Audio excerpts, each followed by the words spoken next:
is Fortnite part of your recovery process? I wouldn't say it's recovery because it's pretty high cortisol for me. But because I'm a competitive guy, so for me it's not about recovery. Interesting. It raises your stress levels. Probably.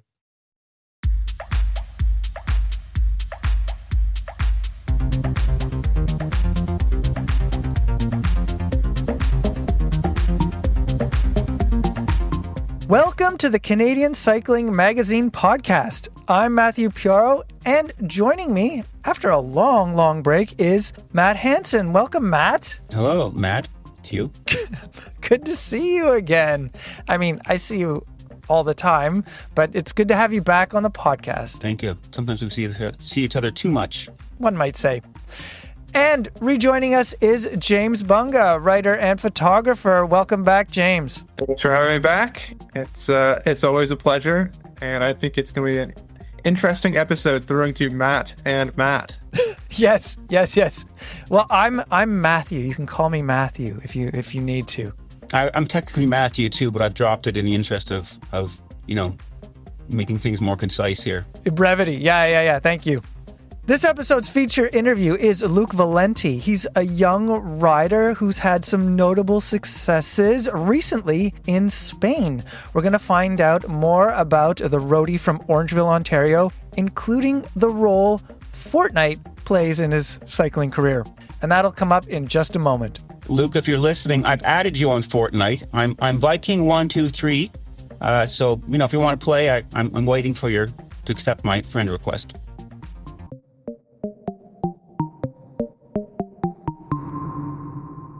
But first, Matt and James, we have a lot of racing to discuss. We are going to gaze back a little bit to opening weekend and all the racing that happened, not just in Belgium, but in France as well. And this will help us look toward Strade Bianche, which is coming up this upcoming weekend. Looking back to Brussels-Kuurne, which does not start really in Kuurne, does not go to Brussels, but does finish in Kuurne. I think I have that right. It was well controlled by Visma Lease bike in the final 5 kilometers for sure. Let's see, there was even some funny moves in the finale by Alex Sejean of Bahrain, who nicely broke things up, but it was shut down, partly in thanks to work by Visma Lease bike. Pierre Laporte did some fine work in the end for Matthew Brennan, the young phenomenon. And he took the win. I think he said he put his nose in the wind for 100 meters, the last 100 meters. So he basically had that handed to him. Exactly, in front of Luca Mozzato. And in third was Matteo Trentin, 2 Tudor riders. So Tudor gets to occupy a lot of real estate on the podium, but it is Matthew Brennan on the top step there. I believe Matthew Brennan is Milan-San Remo bound, which will probably be contested by a bunch of other heavy hitters, including Tadej Pogačar. Anything you guys want to add about KBK? I thought it was interesting how small the selection was. I mean, in the finish there was 40 guys or something like that, all over the road. But still, it was a small group that was going for it. But yeah, it was a sprint as usually happens. I think what's interesting is, well, first of all, it was a great bike change between Philipsen and Plancart. I believe it was Plancart. It seemed like they had a pretty similar setup on the bike. Philipsen seemed very content to ride that bike for, I think, like most of the latter half of the race. He eventually did switch it. Also, I think another notable result is Luke Lamparty got 9th, the young American, on the new team. So that's kind of cool to see another North American doing well. My only other thoughts on Kuurne is I noticed quite a lot of farmers had parked their tractors right by the racecourse with logos clearly visible. And I thought that was a clever little bit of advertising from the farmers. As long as they're not protesting, that's fine, right? Well, you mean as long as they're not interrupting the races with their protests. The other race that was jockeying for our eyeballs on that day was Vendôme, and it was in the south of France. It was also a pretty exciting race. Yeah, that finish there, it was cool. I mean, the roads and just the way they almost got caught. I mean, it kind of did almost get caught, except they were ahead still.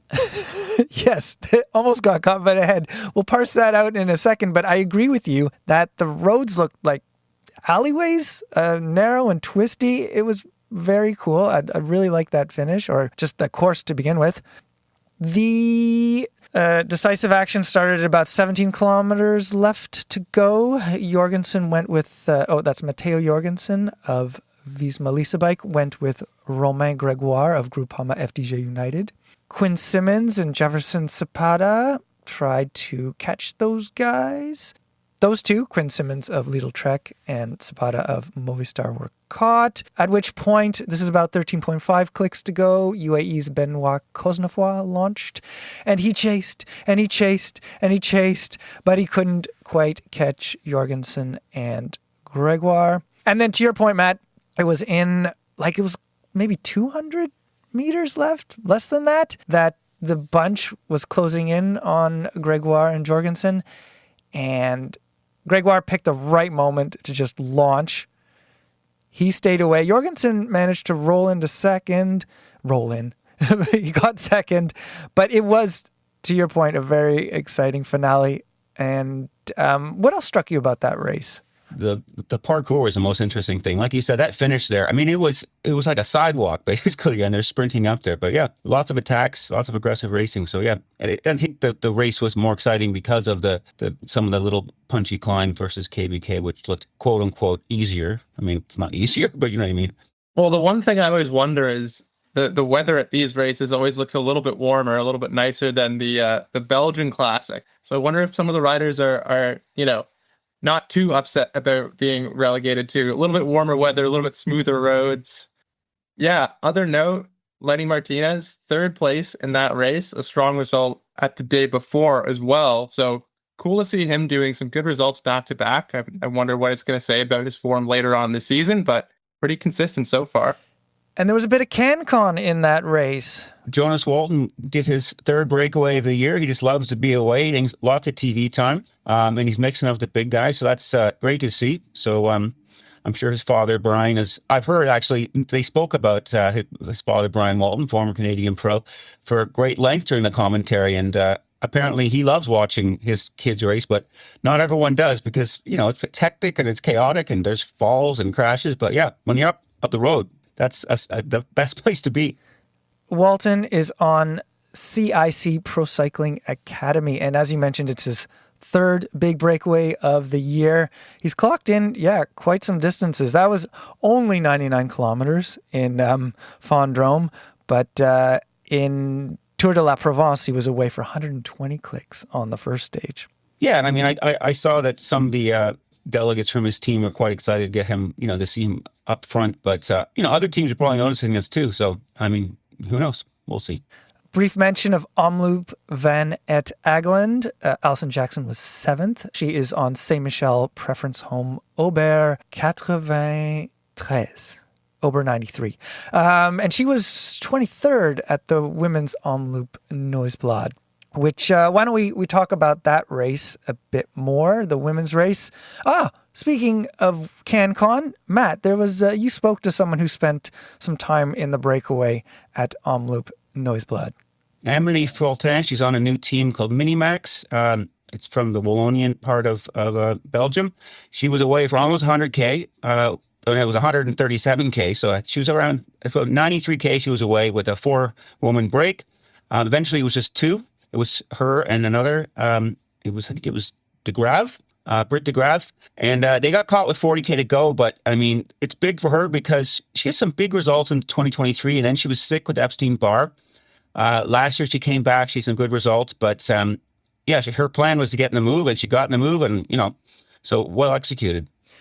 And for anyone who hasn't seen Matt's story, his interview with Fortin, check it out on the website.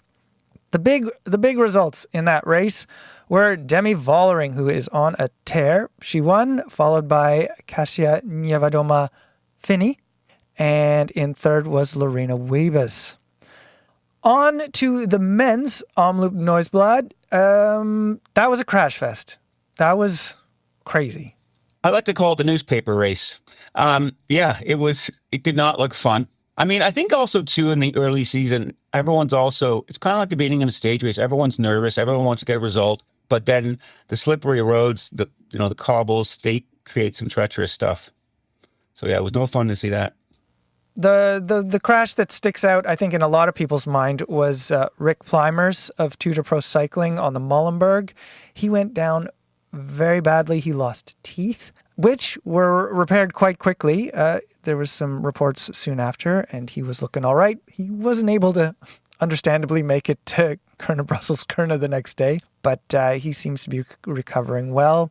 And that crash was also notable because Mathieu van der Poel somehow kept it upright, weaving around Rick Plymers, and continued on. At about 16 kilometers to go, Van der Poel, he attacked on the famous Mur and stayed away. I mean, you don't want to roll your eye. No, I'm not going to. I'm just going to leave it there. James, you had some thoughts about Van der Poel and the ideas of skill versus luck and how those two seem to weave throughout Van der Poel's career. Yeah, I mean, the interesting thing comes back to, obviously, the comparison is Van Aert. You look at those two guys, and it seems like on the end of luck with crashes, mechanicals, illness, things like that, Van der Poel sort of consistently comes out on top. Of course, we didn't see Van Aert starting Omloop because of illness this year. And I guess I wonder how much of that luck is, just that luck versus, skill, preparation, all the other sort of unseen prep work that goes into being a pro bike rider. Yeah, I think the illness is something all guys try to avoid, and that just happens. But, there is something. I mean, obviously, Wout van Aert is no slouch. But yeah, you have seen him. I mean, there are some riders who take more chances too, right? But, at that cross race in the mall, him and Van der Poel were going to the same corner on more or less the same tires, and he went down. And yeah, I mean, some riders just seem like Alaphilippe, but I mean, the way Alaphilippe rides, I'm surprised he doesn't crash every day. He's all over the place. He looks like a stop animation guy when he's riding. He's like all jiggly, But yeah, I don't know. But I think the sickness is something that we can't necessarily prevent. Although remember, Van der Poel does spend a lot of time in Spain, right? Whereas Wout's back at home in lousy Belgium. So maybe that's something there, Being a father with the German kids. Yeah, I think Van der Poel has a little less on his plate. He's got no kids, can kind of be where he wants. So maybe that plays into it a little bit. Van der Poel can kind of just always be on his bike all the time.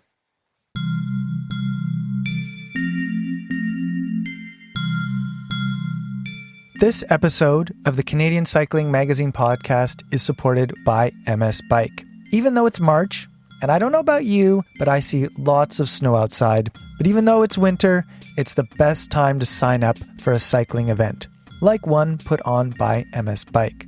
The first rides by MS Bike are in June. They are in Alberta, one from Airdrie to Olds, and another from Leduc to Camrose. The latest ride of the season is in Waskesiu, Saskatchewan. That's in September. And there are 8 more across BC, another Alberta one, Manitoba, Ontario, and Nova Scotia. Whichever one you choose, you have plenty of time to check out our training and preparation advice for MS Bike events. You'll find that link in the show notes. Every MS Bike ride is a professional event. It's fully supported with fuel, roadside assistance, and first aid. These events are very welcoming. You only really need a bike, a helmet, and the desire to keep pedaling. Of course, this is all for an important cause. That is raising money to help those with MS. Did you know that on average, 12 Canadians are diagnosed with MS each day? You can help. Register now and start your fundraising journey at msbike.ca. All right, Fon Ardèche Classic, or the Paul Sexas Show. It was just amazing to watch that rider who is the object of so much attention and hype. He is the great French hope, but gosh darn it, he was pretty exciting to watch in that race. Well, he sure goes uphill fast, but he also goes downhill fast. I mean, he broke away while drinking a water bottle, and then even the commentator said, well, he just got to take it easy down this hill and he'll be fine. And he put 20 seconds into them. And he was just ripping around the corners, going outside to inside. I mean, it was just nuts. So he reminded me a little of Pogge just because he's got that, fearlessness, which is good most of the time until it's not. Your reference to sipping the water bottle and breaking away, he was away with Matteo Jorgensen. Yeah, Jorgensen was behind, wasn't taking any pulls, no matter how many elbow flicks Sexas deployed. And then on this one little incline, yeah, Success takes a sip from his water bottle, and that's when he starts to create a gap between him and Jorgensen. My favorite part about that race was watching Success descend. That was really, really impressive. But it also, raises another question in mind. Obviously, he's a very skilled bike rider. He knows what he's doing, but he's also a teenager. He's 19 years old. I think he's probably taking a little bit more risk than some of the older guys on the descent, simply because, that's what you do at that age. So yeah, I feel like just the fact that he is young, but he's also very skilled, just puts him in this great position of where, he has the skill to take those risks. And of course, he's not old enough to where he can kind of bounce back from the failures a little bit quicker if he does overcook it a little bit. There's always those guys who talk about how, I've heard many people say this, something like, the sprinters, when they get older and they have a bunch of kids, they don't have the same propensity to take risks, right? Because all of a sudden they think of their wife or their little kids or whatever, and Mr. Sextus there can just do whatever he wants. Maybe he's got a dog, I don't know. But yeah, it's exciting. It's exciting to see a French guy who might actually win the Tour for once. For 31 years, has it been? Who's counting? Yeah, been a while. And with Paul Success, that leads nicely into Strade Bianche, because he is tipped to go to that race in Tuscany and challenge Tadej Pogačar, who has won the past 2 editions. A few stats about the men's Strade Bianche. It is 203 kilometers. There are 14 gravel sectors, but there's one called 3B. It's only 400 meters, so you could say it's 15 gravel sectors. And the total amount of gravel is a little more than 63 clicks. As I mentioned, Tadej Pogačar has won the past 2 editions. Even last year, when he crashed, he was still able to take the win. It was quite impressive. The women's race is 133 kilometers, 11 gravel sectors, again with that 3B, so maybe it's 12. And the women race a little more than 31 kilometers of gravel. I'd say on the men's side, the reason I'm slightly more interested than last year is just the sheer presence of Paul Success and can't he compete against Pogačar. He's already facing comparisons with the Slovenian rider. We'll see how the two do in a head-to-head race. Yeah, there's also Pidcock. He did his best last year to challenge Poggi, but it was Pogačar was doing a thing where he's seated climbing and Pidcock was sprinting as hard as he could on the hoods, stay with him, and he dropped him. So, also there's Del Toro, who's another asset for UAE. So, they've got a 2-pronged attack there. But I'm sure Pogačar wants to win again. But still, they got a couple plays they can use. You make a good point. It's not like there aren't any other serious contenders. You mentioned Pidcock. He's the 2023 winner. Pello Bilbao is there. He was 5th last year. His teammate on Bahrain, Matej Mohoric, is also a serious contender there. And Wout, of course, we have to talk about him again. Yeah, if everything is going well for Wout, yep, he's a former winner. And his teammate, Matteo Jorgensen, is on the start list. And though he didn't come away with any wins in the south of France this weekend that's passed, he's still racing very well. Yeah, I like his style. It'll be interesting to see what he does.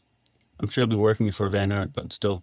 Well, on the topic of Jorgensen, I agree. I think he looks great. I think, even though he's not winning races, still is doing very, very well. And he's consistently with the winning moves up until, Paul Success gets away. So I think that's going to be a good sign for Visma Lease a Bike, and of course having some support for Wout. Yeah, I think the interesting thing for me is I'm interested in how Success is going to perform on the gravel. How is he going to do on some of the more technical elements? We saw him doing really well, of course, on the descents there, but how does he react when it gets even more difficult? Because, watching him race at Von Ardèche, he looked fantastic, looked kind of Pidcock-esque, you could say. So you take someone with, and this is hyperbole for sure, with the climbing ability of Pogačar and the descending ability of Pidcock, he's a real contender. And remember, Pogačar, he's a great descender too, but he did biff it last year. So, yeah. But I think Paul Success will be just fine on the descents, and he'll be probably just fine on the climbs. But the question is, will he be able to match the world champion? From the men's race to the women's, this field, I feel, is exciting because I don't know who's going to win. there's so many riders that have a chance. And so I'm super excited to watch this race. On the start list right now, partners in crime at EF Education Oatly, Magdalene Valliere-Mill and Noemi Rug. My guess is that Rug will be the team's pick for Strade Bianche. She was 9th last year. But we'll see. With 2 cards to play, we'll see what EF Education Oatly does. I'm still thinking Vollering is going to do something. Although, remember, Kim LaCourt's can be there too in the snazzy new Mauritian jersey, so that'll be fun. She, I'm a big fan of her racing style. So, but yeah, it's definitely more open than the men's. There's maybe 2 or 3 favorites in the men's, and we probably know who's going to win anyway. Spoiler alert. But he might not, but he probably will, just like he wins everything else. Don't get all Eeyore on it, man. No, there's something exciting over there. And you mentioned Vollering. She won Omloop, as we mentioned. She won Valenciana, and she's won Strade Bianche twice already in 2025 and 2023. And Visma, they got Pauline Ferrand-Prévot and Marianne Vos. So, that's sort of like the UAE. They got 2 cards to play right there. I could see PFP doing something special. She killed everyone at Paris-Roubaix. She was 3rd last year at Strade, and she has no wins in that race. And strikingly, Marianne Vos has no wins. And then over at Team SD Works Pro Time, we have Anna van der Breggen. The last time she won was in 2018, but she was 2nd last year. And 2-time winner Lotte Kopecky is there on the start list as well. I think the big thing really for the women's side for Strade is just the fact that it's so open. I know we keep talking about this over and over and over again, but I feel like a lot of the times the women's races are more exciting to watch because it is a lot more anyone's game. And I feel like a lot of times the racing is more aggressive because of that. I think on the men's side, once, Tade gets up the road, there's a tendency to just dial it back and race for second. But on the women's end of things, with it being so open, it's kind of, it's a fight for every last position. I agree. I totally agree with that. All right.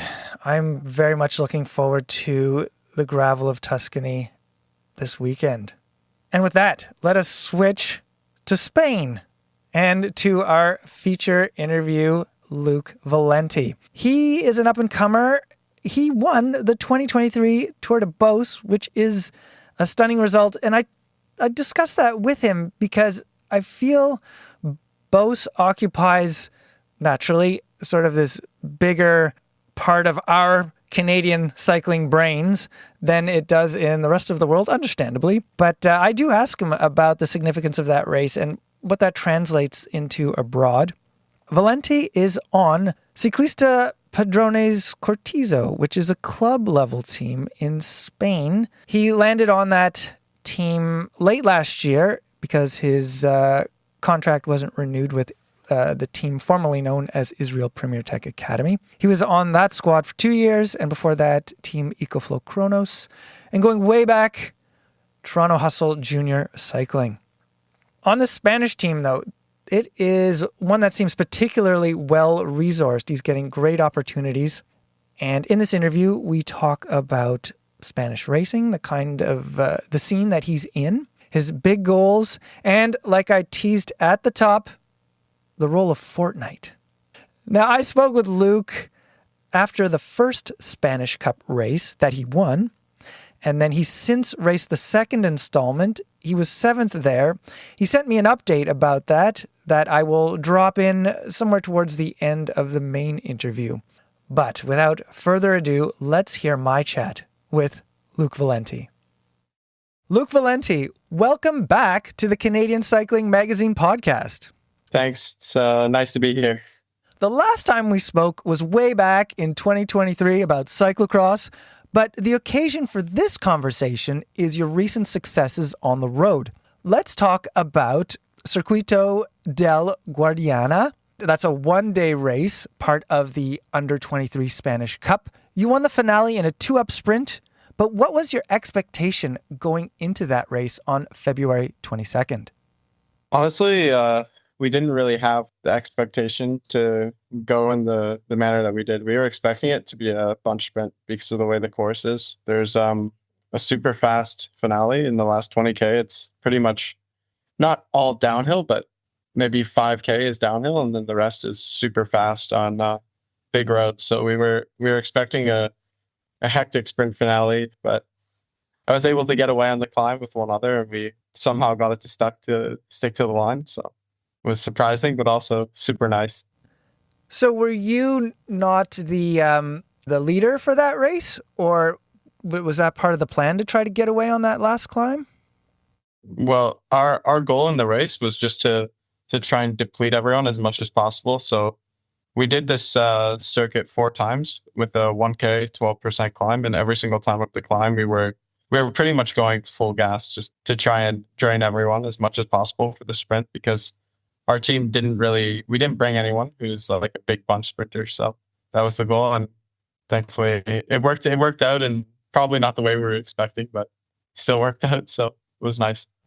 Now, what's the significance of the 10-race Spanish Cup that this one-day event kicked off? It's known more colloquially as Don Benito, which is the town it's in. But there's 9 more races, I believe, that run into May. So tell me about this series and its significance. In the amateur Spanish circuit, it's probably the most prestigious thing you can win.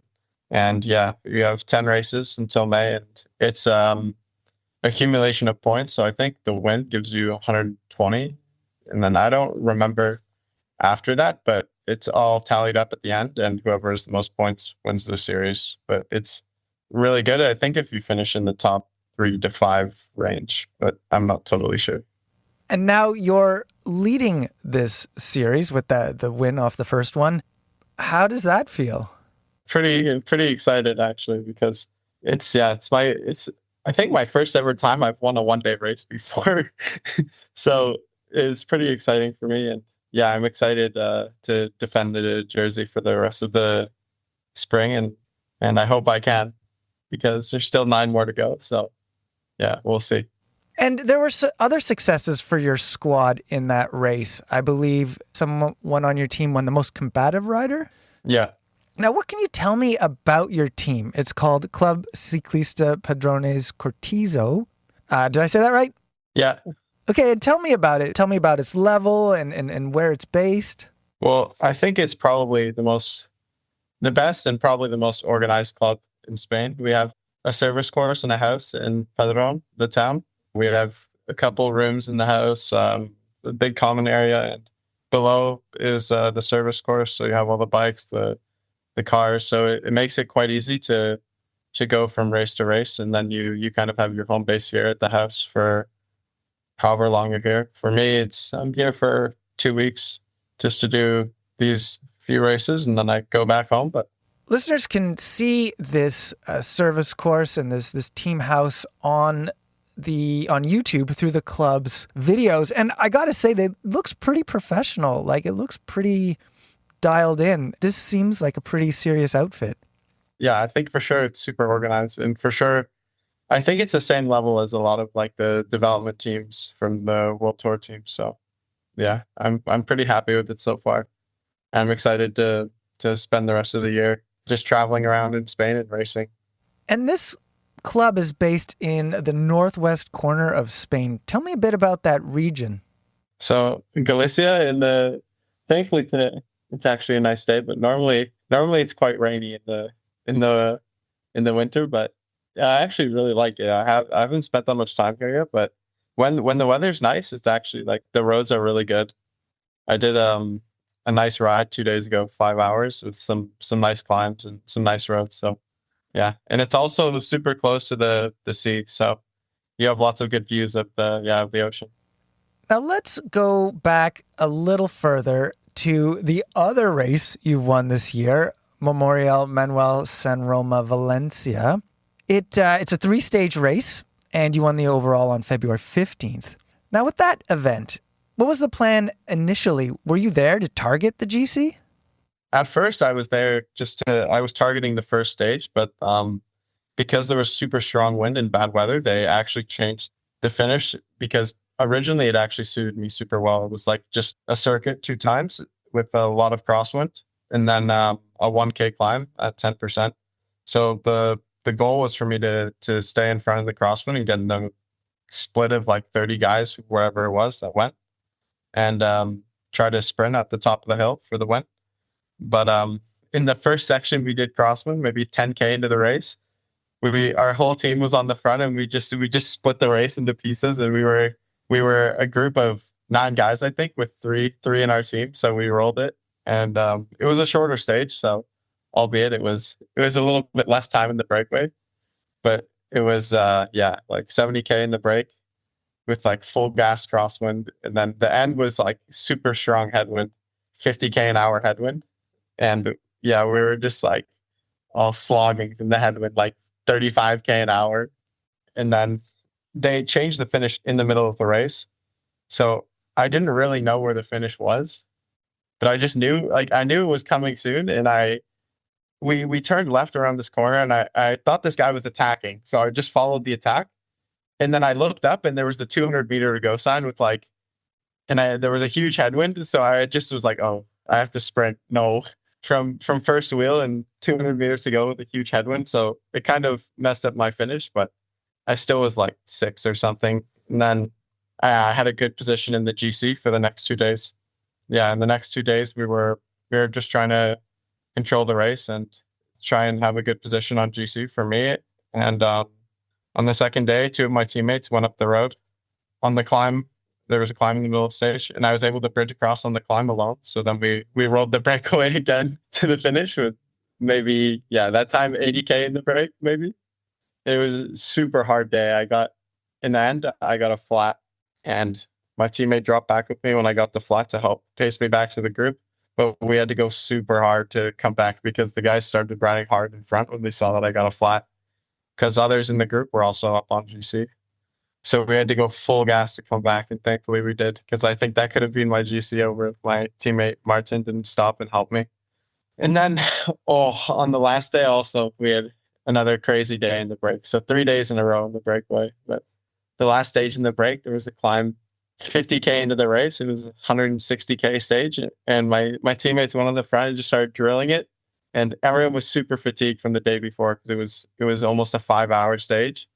But I was feeling pretty fresh. So on the climb, I could feel that everyone was suffering. So I seized the moment and attacked, and I was able to bridge across to the breakaway again on the 3rd stage. And we rolled the breakaway 100K. My teammate was in front, and we rolled the breakaway 100K to the finish. That's some hard work. That's some hard work for 3 days. Yeah, I think it's going to be a lot of the same this year in the breakaway a lot, because every single race so far I've been in the breakaway. Interesting. Is that just the style of racing of these races? You have to be in the breakaway to succeed? I think it depends on the race, but I think the way the weather's been this year, it's been super windy. I think that's also played a part. So yeah, I think it just depends also, on the dynamics of the race. But the ones I've done so far, I think it's more you have to get in the break to win. Let's go back even further. Your 2025 season concluded with Il Lombardia under 23. What was your off season like? Did you do anything differently to set up these early season successes? No, not really. Honestly, I think I've just gotten stronger in the winter. Like, I took a big jump, I think the biggest jump I've actually ever taken in a winter was this year. So yeah, I was actually nothing different, just same thing, training lots, eating lots. And just something clicked this year, I guess, in the winter, and I was able to come out with a lot better form than I started. So And so it's just the years of training have finally added up, and this is a moment that you're able to step up? Yeah, I think so, yeah. And when did you know you'd be racing with your current squad, Cortizo? I knew in November that I was going to be joining the team. And immediately when I joined, I could tell that they were super organized, because they were already asking about what bike size I need, what kit. I was really impressed with how organized they were and how on time they were with things. So how did you connect with the team? Through my agent. He works, or he just has a lot of connections with teams in Spain. So we thought it was a good choice based on other offers and other things that we saw. And I guess that was kind of like November's a bit late. You were able to turn it around quickly and get on board? Yeah, which I was super happy with because I was a bit worried. Your previous team was Israel Premier Tech Academy, which you were on for 2 years. Before that, it was Team EcoFlow Chronos. IPT Academy, I'd say, was pretty international in its makeup. EcoFlow Chronos was Canadian with I'd say a bit of France thrown in the mix. What's it like being on a team that is Spanish pretty much through and through? There are some other riders of other nationalities in there, but it's pretty darn Spanish. Yeah, actually, it's quite nice because the Spanish way is quite chill and relaxed. So it's a little bit different than other teams, but for sure it's nice. It's super relaxed, and all the guys are also very inclusive, and they're all trying to help me learn Spanish and also like helping me if I make mistakes, or also guiding me through the races, because a lot of them have done these races for 4 or 5 years, so they know how the race will play out and stuff. So yeah, I guess that local knowledge is super handy, right? Like these you hear the same thing when riders go to Belgium or the Netherlands. It's like the locals know every traffic circle and speed bump, and I guess having that kind of knowledge shared with you on the team is pretty darn helpful. Did any of that local knowledge come into play in recent races? Every stage so far, they've been able to tell me roughly how the race is going to play out. So it gave me a good idea of when we should be in front and when I should be in position. And yeah, so it's been nice so far. So as we've discussed, you've won a one-day race and a stage race. You think that's possibly your first one-day race that you've won. And to be honest, because of your Tour de Beauce win in 2023, I think of you generally as someone going in the stage race direction. Is that a fair assessment? How would you describe your own skill set? I would say also, yeah, I prefer, and I think I am better at stage racing. I think I get better the longer the race is, and by like the 6th day or the 5th day, I'm normally quite fresh compared to the other people. So I think, that can play in my advantage. Now, in Canada, winning Beauce is a pretty big deal, at least in our circles. In the past, there's been notable winners such as Tom Scoynes and Pello Bilbao.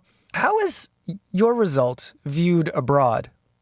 Honestly, we haven't really talked about it much, but the directors and the others in the team were quite impressed when they saw that I've won a UCI race. So yeah, I guess it was like people didn't know it until like they like saw, but Right.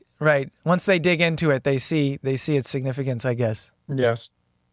All right, I'm going to read an exchange on your Instagram. It's connected with a post about your San Roma win. There's a comment in the post, and it comes from Hugo Brisebois. He's a former rider that we used to see a bit on Cyclocross. Cyclocross, yes. And so he writes of your win because Fortnite.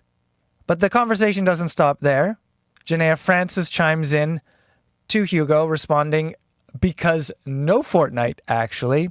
And then you respond to that with an eye roll emoji. Tell me a bit about Fortnite. Why are people giving you it seems like you're getting the gears about Fortnite here. Well, Janaea doesn't like it when I play Fortnite. So she's trying to reduce the amount of time playing Fortnite as much as possible. But all my other friends want me to increase it. So we have a bit of a dilemma. It's a bit of a dilemma. How much Fortnite do you think you play per week, let's say? Before, a lot more. But now, pretty much none. For like the past month, I haven't played pretty much at all. But during the winter, when there's really not much to do, I play every day. Right. Well, I was wondering about that because as a cyclist, recovery is important. After you've done your training, you got to put your feet up. Is Fortnite part of your recovery process? I wouldn't say it's recovery because it's pretty high cortisol for me. But because I'm a competitive guy, so for me, it's not about recovery. Interesting. It raises your stress levels. Probably. Do you have your activity tracker on when you play Fortnite? Have you seen any readings? It's given me runs before when I've been sitting down. I'll just say that. Oh my goodness. on the Whoop. On the Whoop. The Whoop has noticed it. Yeah. Okay, one more thing. Like, what's your Fortnite setup like? Are you like a serious gamer? Yeah, I have like a computer with the keyboard, the mouse, in Canada, but also in Europe. I have one, so I have a setup in both continents. Because yeah, I'm quite a big gamer. In the season, not as much because there's not as much time, but in the winter, yeah. There's not as much time now. And why is that? Because of training? Because of travel? Yeah, just because of just traveling all the time, so you're away, and also when you're at home, you kind of want to spend time doing things that you missed. So often when I'm back home, just cafe, walking around, spending time with my friends. Right. Okay, maybe this is the last question. I've spoken with other riders about Zwift and the video game nature of it and the video game skills required in that. Have you noticed, or have your video game skills served you in Zwift in any way? Can you think of any time that these two have connected? No, they're completely different. Really? But also, I'm not a big Zwift guy. The last time I Zwifted was last year. Is that by virtue of living in Europe? You get to ride outside all the time? Yeah, but also when it rains, I just don't ride. So. And somehow you made this step up in training. I don't get it. All right, let us leave video games behind. Returning though to the series, the Spanish Cup, we are speaking just a few days away from the next installment. It's the Trofea Guarita. How are you feeling ahead of that race? I'm actually looking forward to it because in the last two editions, or 2 or 3 editions, the course was slightly easier, and this year they added another climb to make it more difficult. So I'm curious to see how it's going to play out. But it's also, we're defending the leader jersey of the Spanish Cup, but also we're defending the honor because we won this race last year. So we need to deliver again with another win, hopefully. Are you feeling pressure? No, not really. Just going to try and do my best, and whatever happens, happens. There's that chill attitude you've have you inherited that from the team, or have you always been this chill? Normally I'm quite, when it comes to these kinds of things, I'm quite relaxed because, I mean, if you do your training well and read well, you sleep well, I mean, there's not much else you can do other than just try your best in the races. And if it's enough, then that's good. But if it's not, then you go home and you train again and try and get better for the next one. It is the cycle. What is next for you this season? And I'm thinking, like, looking beyond May, looking beyond the Spanish Cup, what are some targets you might have, or some races you've discussed with your team? Well, for sure, the World Championships in Montreal. I think for me, that's probably the biggest goal, like, so far in my whole career. So I hope I get selected, and I hope I get to go. But first of all, we just have to get selected before we can talk about preparation and stuff. And also for L'Avenir this year, I'm not sure whether Canada's accepted into the race or not yet, but I hope we are, because I would really like to go to L'Avenir again and try for a good result in the GC, because I think from last year to this year, I've taken a really big step. So I think a good GC result would be possible for me. Yeah, you were 30th overall at L'Avenir, I think, last year. Was that your first time racing it? Yeah, it was my first time racing L'Avenir. And you've also done Giro d'Italia Next Gen. If I'm not mistaken, you've done that 2 times. Twice. Yeah.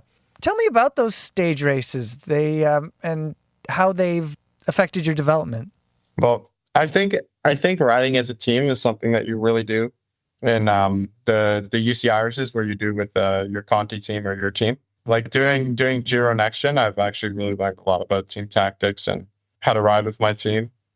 And also just like the races are super hard, like especially I think L'Avenir this year actually at a higher level than the Giro, but I think just like the level of the races is so high that you just have to be like at 100% even to just like make it through the stage within the time limit. Yeah, I think it's really good development and really good training, and it's for anyone. What do you hope to get out of this season? Or maybe another way to say what I'm thinking there is, what do you hope this season does for your career? Well, my goal with my coach, who I started working with last year, was for me to be pro in 2027. So for me, for sure, that's the goal. Is next year I wanna take the step up and become professional. Whether it's in World Tour or in pro, we'll see. But I just hope that it's possible. And I think we're heading in the right direction so far with this season with 2 wins already. But we'll see, because you never know in cycling what can happen. Right. It's still early in the season. But have your recent successes sparked any conversations? Has your agent taken phone calls? Not that I know of yet, but I hope so. All right, Luke. Well, thank you so much for your time. Good luck with the Spanish Cup. I hope it goes well and beyond. Good luck. Thank you. And now a little postscript following my feature interview with Luke Valenti. He sent me a message a little after the second race of the Under-23 Spanish Cup. So let's hear from him on just how things went there. Yeah, I think the race went quite well considering the circumstances. I caught a cold maybe on Thursday, so I was pretty happy with my legs considering, I was feeling a little bit sick. I mean, the race was pretty good. We got a little bit unlucky with the way things went. Over the climb, we had 2 teammates caught in a crash and then one with a flat tire. So we were in a reduced group with low numbers. We were 2, and most of the other big teams had 4 or 5. So it was difficult to manage, but I think we salvaged the situation the best we could with me getting 7th. I think my position in the sprint could have been a little bit better, but it was something I need to work on. So we know that for the next weeks. I think it was pretty good.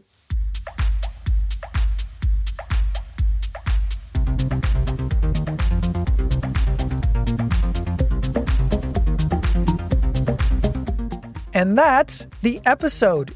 It is written and edited by me, Matthew Piaro. I had help from Matt Hansen. Thank you so much, Matt. Thank you, Matthew. No one knows. We're going to just keep James Bunga guessing. Thank you, James, for your help. Thank you so much for having me. Always a pleasure. This episode of the Canadian Cycling Magazine podcast is produced by Adam Killick. He does the music too. Special thanks also to Ontario Creates. All right, guys. Racing, spring racing. Oh, it's so exciting. It's just lighting up my weekend. I'm doing chores, making pancakes for the family, watching bike races. I love this routine. I love this time of year. Can I come over? Nope. Oh. Okay, sure. You can come over. Fine. But you're going to have to help wash dishes. Love washing dishes.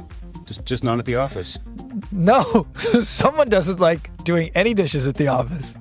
The search continues for whomever is piling up stuff in the office sink. It's not James. I know it's not James. Whoever, it's the guy that's borrowing those 5 mil Allen keys. And then not returning them? Someone on the running magazine, I think.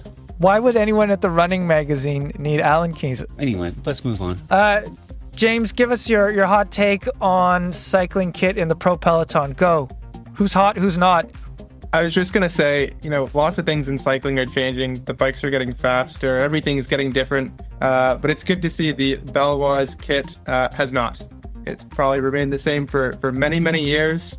I don't know who's designing it, but, I respect their ambition towards tradition. It sounds like you don't like it. That's what you're saying very nicely. It's not very creative. Maybe they could switch it up at some point. Maybe. I don't hate it. I don't hate it. I don't really like it that much either. Like I said, it kind of just remains the same. What do you think of Modern Adventure? What do you think of Hincapie's, the kit on there? It's like, I don't love it, but it really sticks out, that burgundy color. I mean, it's kind of getting on me, but you can really spot them. It's growing on me for sure. When it first launched, I wasn't too convinced. The red shorts threw me through a loop a little bit, but I think seeing it out in the peloton, especially in the Belgian landscape, I think the colors work well. Guys, thank you so much. And everyone, thank you for listening. Ride safely, and we'll talk to you later.